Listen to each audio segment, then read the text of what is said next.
Hello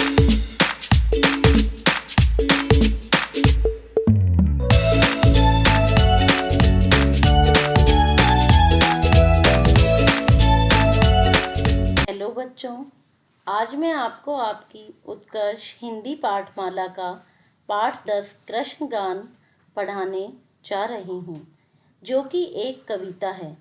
पाठ को पढ़ने से पहले हम कुछ बातों पर विचार करेंगे। मेरे पास कुछ कमेंट्स आए हैं, जिसमें संजना सिंह का भी एक कमेंट्स आया था कि सरलार्थ लिखने से पहले संदर्भ और प्रसंग कैसे लिखा जाता है। इस कविता की व्याख्या जब मैं आपको समझाऊंगी तो इसमें संदर्भ और प्रसंग कैसे लिखा जाता है यह भी आपको बताऊंगी। मैं आपसे एक बात और कहना चाहती हूँ कि अभी तक जिसने भी मेरे चैनल को सब्सक्राइब नहीं किया, कृपया इसे सब्सक्राइब करें। अगर पसंद आए तो इसे लाइक करें और अपने दोस्तों को भी शेयर करें। मैं आपको कविता की व्याख्या बताने से पहले कुछ बातें बताऊंगी, जिन बातों को हमें विशेष रूप से ध्यान रखना चाहिए, जिससे कि हम कविता की व्याख्या अच्छे ढंग से प्रस्तुत कर सकें। कविता की पंक्तियों का संदर्भ, प्रसंग और व्याख्या कैसे लिखी जाती है। सबसे पहले शब्दार्थ। कविता की पंक्तियों को ध्यान से पढ़ते हुए हमें सबसे पहले उनके कठिन शब्दों को ढूंढना चाहिए और उन शब्दों के अर्थों को सरल भाषा में लिख लेना चाहिए। संदर्भ। शब्दार्थ को पूरा करने के बाद संदर्भ को लिखा जाता है। कविता अथवा गद्य के अंश विशेष को व्याख्या के लिए जहाँ से लिया गया है, उस पाठ्य पुस्तक का नाम, पाठ का शीर्षक और उसके रचनाकार की जानकारी देना ही संदर्भ कहलाता है। अब हम प्रसंग लिखना सीखेंगे। जिस अंश को व्याख्या के लिए लिया गया है, उसमें कौन सा विचार, भाव या घटना का कवि ने वर्णन किया है, इसकी जानकारी देना ही प्रसंग कहलाता है। व्याख्या। हमारे सामने जो पंक्तियां दी गई हैं, उसका अर्थ लिखना होता है, लेकिन अर्थ और व्याख्या में फर्क होता है। अर्थ का मतलब होता है कि जिस बात को कवि ने कहा है, उसे साधारण भाषा में गद्य के रूप में लिख देना ही अर्थ कहलाता है। लेकिन व्याख्या का अर्थ होता है कि कवि ने जो कहा है, उसी भाव को अपने शब्दों में अपने तरीके से विस्तार पूर्वक समझाने की कोशिश करते हैं, जिससे पंक्तियों की भावना बेहतर तरीके से सामने आ सके। उसे हम व्याख्या कहते हैं। अब बच्चों, मैं पाठ की व्याख्या पढ़ना आरंभ करूंगी। पाठ की व्याख्या करने से पहले हम संदर्भ और प्रसंग के बारे में भी जानेंगे। अब मैं पढ़ना शुरू करती हूँ। चीर की चटक ओ लटक नव कुंडल की, बोहों की मटक नेह आँखिन दिखाऊं रे। इन पंक्तियों में जो शब्द आए हुए हैं, उन शब्दों के अर्थ मैंने आपकी सहायता के लिए नीचे दिए हुए हैं, जिससे हम उन शब्दों का प्रयोग करके उनके अर्थ जानकर उनकी व्याख्या अच्छे ढंग से कर सकें। जैसे चीर का अर्थ कपड़ा, चटक का अर्थ चमकीला, लटक का अर्थ लटकने की क्रिया, झुकाव, लचकना।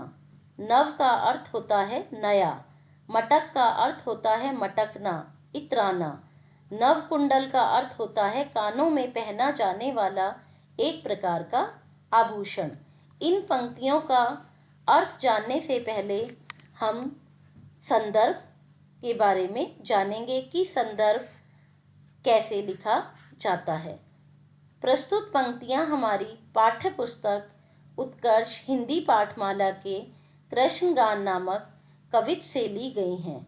यह पंक्तियां भक्ति काल के कवि रसखान जी के द्वारा लिखी गई हैं, जो श्री कृष्ण भक्ति के अनन्य कवियों में गिने जाते हैं। अब हम प्रसंग लिखना सीखेंगे। प्रस्तुत पंक्तियों में कवि ने श्री कृष्ण की सुंदरता का वर्णन करते हुए कहा है कि श्री कृष्ण गुणों की खान हैं और वह सबके दुखों को मिटा देते हैं। इसलिए कवि अपनी बगिया में श्री कृष्ण जी को बांसुरी बजाने के लिए कह रहे हैं। अब हम कविता की व्याख्या पढ़ेंगे। इन शब्दों के अर्थ का प्रयोग करके ही व्याख्या लिखी गई है। कवि कहते हैं कि श्री कृष्ण जी अपने वस्त्रों की चमक और नए कुंडलों को धारण करके भौहें मटकाकर प्रेम से अपनी आंखें दिखाते हैं। अब हम आगे पढ़ते हैं।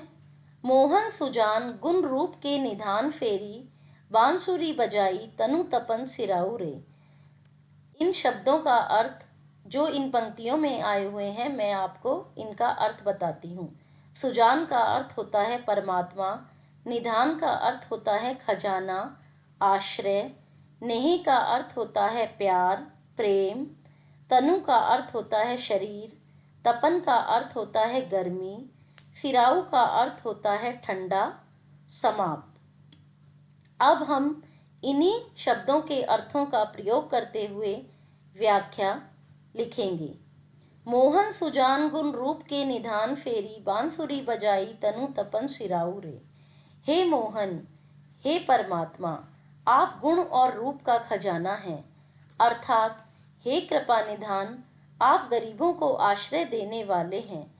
जब आप बांसुरी बजाते हैं तो सबके शरीर की गर्मी समाप्त हो जाती है, अर्थात सभी के दुख दूर हो जाते हैं, सभी दुखों से मुक्त हो जाते हैं। अब हम आगे पढ़ते हैं। एहो बनवारी बलिहारी जाऊं, तेरी आजू मेरी कुंजाई नेकू मीठी तान गाऊं रे। अब हम इन पंक्तियों में जो शब्द आए हुए हैं उनके अर्थ जानेंगे। बलिहारी का अर्थ होता है न्योछावर, त्याग। कुंज का अर्थ होता है बगिया। तान का अर्थ होता है आवाज। अब हम इन शब्दों के अर्थों का प्रयोग करके व्याख्या पढ़ते हैं। एहो बनवारी बलिहारी जाऊं, तेरी आजू मेरी कुंज आई नेकू मीठी तान गाऊं रे।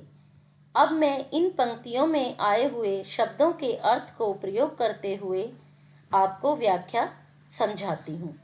हे बनवारी, मैं आपके ऊपर अपना सब कुछ न्यौछावर करता हूँ, क्योंकि आप कृपा निधान हैं, दया के सागर हैं और सभी के दुखों को दूर करने वाले हैं।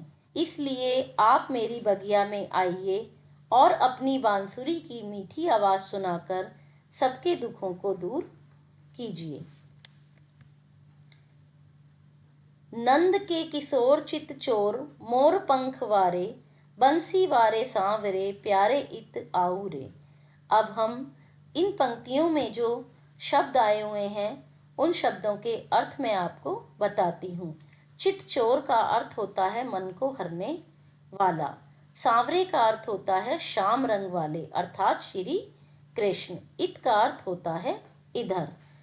नंद के किशोर चित चोर, मोर पंख वारे, बंसी वारे सांवरे, प्यारे इत आऊ रे।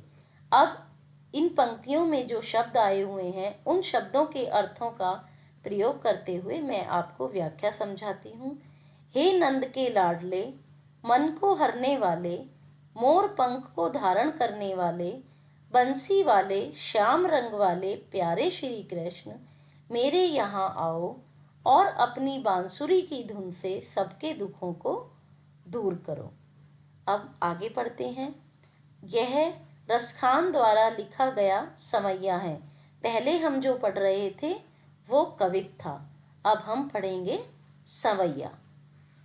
शेष गणेश महेश दिनेश सुर सहु, जाहि निरंतर गावे, जाहि अनादि अनंत अखंड अछेद अभेद सुवेद बतावे।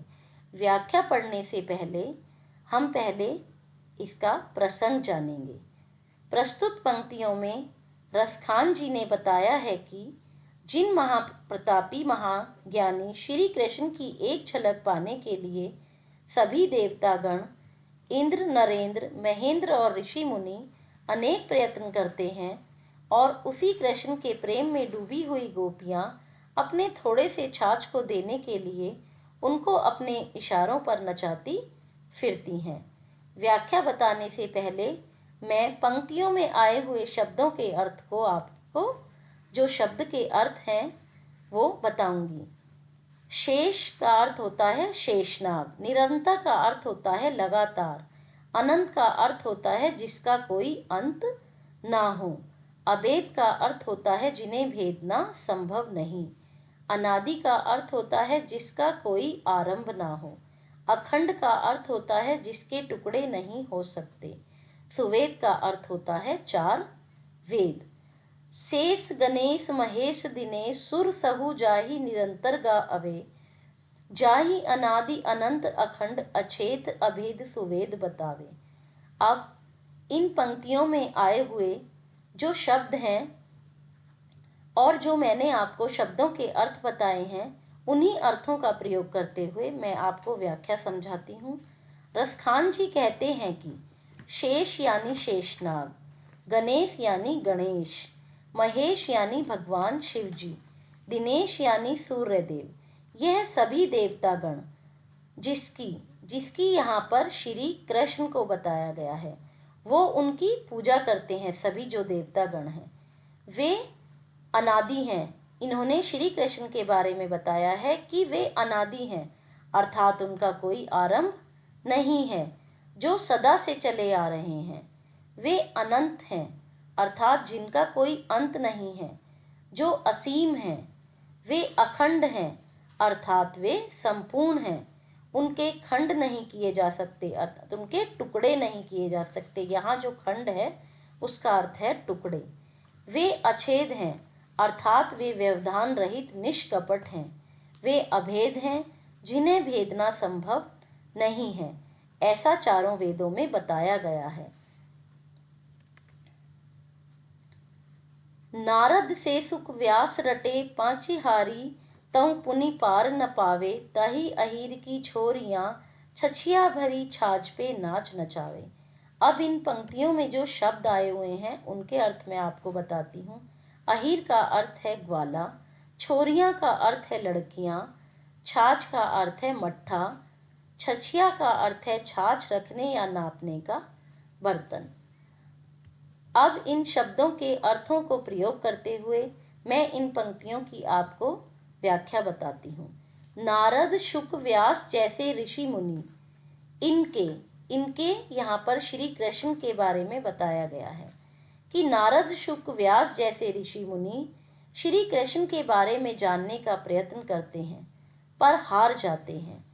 ऐसे श्री कृष्ण को ग्वालों की लड़कियां अर्थात जो गोपियां हैं वे थोड़ा थोड़ा मक्खन दिखाकर छाछ का अर्थ होता है मट्ठा, उससे भरे बर्तन को दिखाकर नाचने को कहती हैं और वे दही मक्खन और मट्ठा के लालच में उन्हें नाच कर भी दिखाते हैं।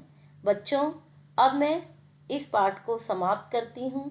आशा करती हूँ आपको मेरी की हुई व्याख्या पसंद आई होगी। धन्यवाद।